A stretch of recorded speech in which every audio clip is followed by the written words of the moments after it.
मी काम करतो तो चाराच उचलतो आणि घेऊन जातो. चारा जसा उचलला आणि त्याने माझ्याकडे रागाने जे बघितलं आणि जो माझ्या मागे लागला, मी सीटवर 10 मिनिटं पळत होतो आणि तो मी चारा टाकून दिला तरीसुद्धा तो पाठ सोडेना माझी. तो मला मारायचाच होता, पण शेवटी पटकन जाऊन मी आमच्या व्हॅनिटीमध्ये आज शिकलो, तसा तो जरा शांत झाला. नमस्कार, मी वैभव मांगले आणि तुम्ही पाहतात peeping moon Marathi. Thank you.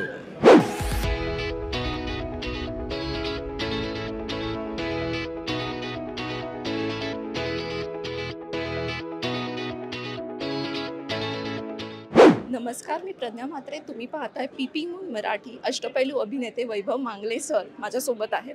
Sir, peeping moon मराठीवर तुमचं खूप खूप स्वागत आहे. नवा सिनेमा येतोय तुमचा, धोंडी चंप्या. काय सांगाल या धमाकेदार सिनेमाबद्दल? धोंडी चंप्या एक प्रेमकथा नावाचा एक अत्यंत धमाल विनोदी सिनेमा येतो आहे. याच्यामध्ये काही कॉन्फ्लिक्ट नाही आहे. हा कोण याचा, तो त्याचा कोण, अरे हा कुठून आला, अरे हा इथे कसा आला, हा ह्याने ह्याचे पैसे चोरले, ह्याचं ह्याच्यावर लफड आहे, असं काही नाही आहे. याच्यामध्ये धमाल आहे. साधी सोपी गोष्ट आहे.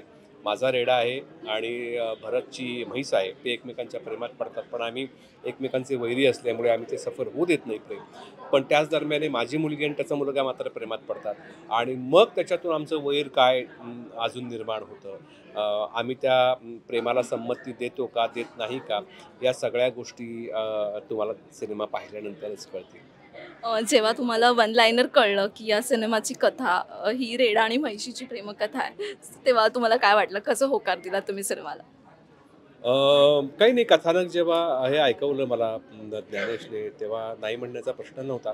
कारण कथानक खूप चांगलं होतं. भरत होता, निखिल होता, सगळी टीम छान होती आणि कोकणात बेसिकली शूटिंग होतं. सगळं जुळून आल्या, तारखा, पैसे-बिसे सगळं जुळलं, त्याच्यामुळे काही केलं सिनेमा. बऱ्याच सरांकडून आम्हाला आत्ताच कळलंय की म्हशी आणि रेड्यासोबतचा एक धमाल किस्सा सेटवर तुमच्यासोबत घडलाय. तो आमच्या प्रेक्षकांना ऐकायला नक्की आवडेल. नक्की आवडेल. तो असा होता किस्सा की आम्ही एक जो रेडा आधी आणला होता, तो काही थांबायलाच तयार नाही. तो सेटवरनं निघून जायचा आणि दुसरा एक आम्ही रेडा आणला, तो लहान होता वयाने. तर तो म्हशीबरोबर राहायचा, कारण ती म्हैस त्याला आईच वाटायची.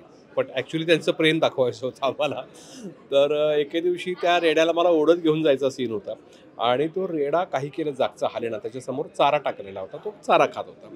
तर म्हटलं काय करायचं यार, शॉर्ट तर थांबला होता, कारण ऊन होतं आणि मला भयंकर काय तो उशीर होत होता तिकडे तेव्हा. तर काय करू, तर मी ज्ञानेशला म्हटलं, ऐक मी काम करतो तो चाराच उचलतो आणि घेऊन जातो. चारा जसा उचलला आणि त्याने माझ्याकडे रागाने जे बघितलं आणि जो माझ्या मागे लागला, मी सीटवर 10 मिनिटं पळत होतो आणि तो मी चारा टाकून दिला तरीसुद्धा तो पाठ सोडेना माझी. तो मला मारायचाच होता, पण शेवटी पटकन जाऊन मी आमच्या व्हॅनिटीमध्ये आज शिकलो, तसा तो जरा शांत झाला. भरत सरांसोबत तुम्ही अनेक सिनेमे केले आहेत, पण या सिनेमात तुमच्या अभिनयाची, विनोदाची, दोघांची जुगलबंदी आम्हाला पाहायला मिळणार आहे. तर त्यांच्यासोबत स्क्रीन शेअर करताना काय वाटतंय? काय सांगाल? काय अनुभव होते? भरत बरोबर काय पहिल्यांदाच काम नाही केलं. लक्षात घ्या, मराठीमध्ये सगळेच कलाकार एकमेकांना ओळखतात. तर नाटक, सिनेमा, सिरियलमध्ये ते कुठे ना कुठेतरी एकमेकांबरोबर काम त्यांनी केलेलंच असतं. त्यामुळे एकमेकांचं टायमिंग माहिती असतं, एकमेकांचा कम्फर्ट झोन माहिती असतो. आपल्याकडे तसे काही एकमेकांचे कोणी हाडवैरी असे काही असत नाहीत. सगळे एकमेकांशी खूप फ्रेंडली असतात. भरत अतिशय गुणी माणूस आहे. फक्त काय आहे, एकमेकांचं कॉमेडी टायमिंग काय आहे ते आपल्याला पाहायला पाहिजे आणि ते थोडंसं त्या सिनेमासाठी, त्या कॅरेक्टरसाठी जातं आहे का, या सगळ्या गोष्टी पडताळून पाहायच्या असतात. त्या आम्ही केल्या आणि पुढे काही सोपंच होतं. इम्प्रोव्हायझेशन आम्ही करत होतो, पण ज्ञानेश आम्हाला सांगायचं की नाही, हे एवढं करू नका, हे एवढंच करा, तेवढंच करा. कारण सिनेमा आपल्याला 2 तासाचा बनवायचा असतो आणि इम्प्रोव्हाइज करायला लागलं की मात्र मग तो 5 तासाचा होतो. त्याला काही अर्थ नाही. नव्या दमाचे कलाकार सुद्धा या सिनेमात आहेत. सायली पाटील आहे, निखिल चव्हाण आहे. काय सांगाल त्यांच्याबद्दल? सांगण्यासारखं असं याच्यात आहे की पहिला सिनेमा असल्यामुळे अनुभवही थोडा कमी असतो लोकांना. बेसिकली आपल्याकडे होतं काय, बिचाऱ्या गंभीर काम करणाऱ्या नटांचं नाही होत तसं, पण विरोधी काम करणाऱ्या नटांचा प्रॉब्लेम होतो की ते प्रत्येक गोष्ट इम्प्रोव्हाइज करायला जातात आणि ते प्रत्येक सीन हा स्किटसारखा ट्रीट करतात. तर त्या सिनेमाची लेंथ पाहायला लागते, सिनेमाचं त्या त्या सीनची गरज काय आहे ती पाहायला लागते, सिनेमात त्याचा ग्राफ पाहायला लागतो. तर ते करून काम करावं लागतं, ते करत नाहीत बऱ्याचदा. तर निखिल तर तो सिरियल करून आला होता. सिनेमाचा अनुभव त्याला तसा कमी होता, कारण त्याची पहिलीच फिल्म आहे. पण तो गुणी आहे, कारण प्रत्येक वेळेला तो येऊन विचारायचा मला काय किंवा भरतला काय कसं वाटतंय कसं आम्ही नेहमीच त्याला काय काय गोष्टी सांगितल्या ते ऐकले. टाइमपास सिरीजमधून तुमचा शाकाल घराघरात पोचलाय महाराष्ट्राच्या. या नव्या सिनेमा धोंडी चंपामध्ये तुमचा एक वेगळा लुक दिसतोय. काय सांगाल?